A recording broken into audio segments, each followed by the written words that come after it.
Hello, I'm Severin Suzuki speaking for ECHO, the Environmental Children's Organization. We're a group of 12 and 13-year-olds trying to make a difference.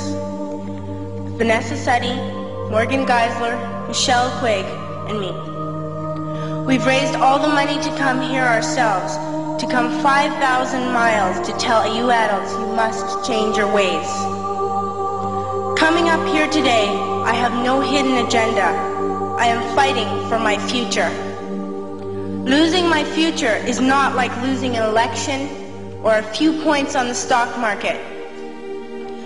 I am here to speak for all generations to come. I am here to speak on behalf of the starving children around the world whose cries go unheard. I am here to speak for the countless animals dying across this planet because they have nowhere left to go. I am afraid to go out in the sun now because of the holes in our ozone. I am afraid to breathe the air because I don't know what chemicals are in it. I used to go fishing in Vancouver, my home, with my dad, until just a few years ago we found the fish full of cancers. And now we hear of animals and plants going extinct, every day vanishing forever. In my life, I have dreamt of seeing the great herds of wild animals, jungles and rainforests full of birds and butterflies. But now I wonder if they will even exist for my children to see. Did you have to worry of these things when you were my age? All this is happening before our eyes, and yet we act as if we have all the time we want and all the solutions. I'm only a child and I don't have all the solutions. But I want you to realize, neither do you. You don't know how to fix the holes in our ozone layer. You don't know how to bring the salmon back up a dead stream. You don't know how to bring back an animal now extinct. And you can't bring back the forest that once grew where there is now a desert. If you don't know how to fix it, please stop breaking it. Here, you may be delegates of your government, business people, organizers, reporters, or politicians, but really, your mothers and fathers, sisters and brothers, aunts and uncles, and all of you are someone's child. I'm only a child, yet I know we are all part of a family, 5 billion strong, in fact 30 million species strong. And borders and governments will never change that. I'm only a child, yet I know we are all in this together and should act as one single world towards one single goal. In my anger, I am not blind, and in my fear, I am not afraid of telling the world how I feel. In my country, we make so much waste. We buy and throw away, and yet northern countries will not share with the needy.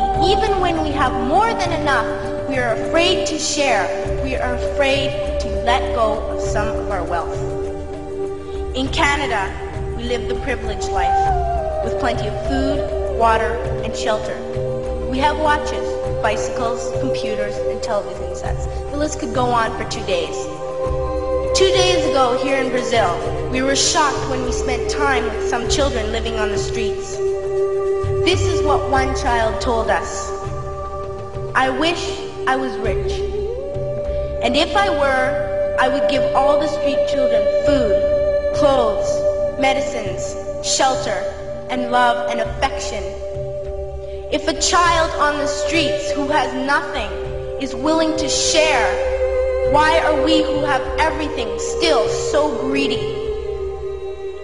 I can't stop thinking that these are children my own age, that it makes a tremendous difference where you are born.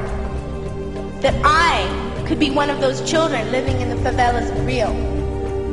I could be a child starving in Somalia, or a victim of war in the Middle East, or a beggar in India. I am only a child, yet I know if all the money spent on war was spent on finding environmental answers, ending poverty, and finding treaties what a wonderful place this earth would be. At school, even in kindergarten, you teach us how to behave in the world. You teach us not to fight with others, to work things out, to respect others, to clean up our mess, not to hurt other creatures, to share, not be greedy. Then why do you go out and do the things you tell us not to do?